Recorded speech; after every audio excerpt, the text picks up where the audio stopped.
തിരിച്ചുപിടിക്കാൻ സഞ്ചാർ സാധി 1000 ദിവസം തിരിച്ചുപിടിച്ചത് 10 ലക്ഷം ഫോണുകൾ. കേരളത്തിൽ ബ്ലോക്ക് ചെയ്ത 75,000 ഫോണുകൾ. കേരളത്തിൽ ബ്ലോക്ക് ചെയ്തത് 75,000 ഫോണുകൾ.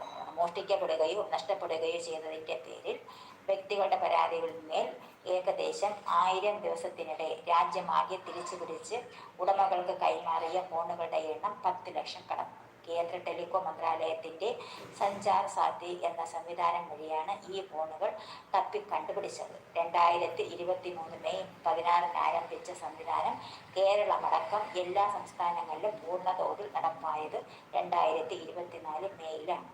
മോഷ്ടിക്കപ്പെടുകയോ നഷ്ടപ്പെടുകയോ ചെയ്തതിൻ്റെ പേരിൽ രാജ്യമാകെ 50.18 ലക്ഷം ഫോണുകളാണ് സഞ്ചാർ സാധി വഴി ബ്ലോക്ക് ചെയ്തത്. 2023 മെയ്ക്ക് ശേഷം കേരളത്തിൽ 75,000 ഫോണുകൾ ബ്ലോക്ക് ചെയ്തു. ഇതിൽ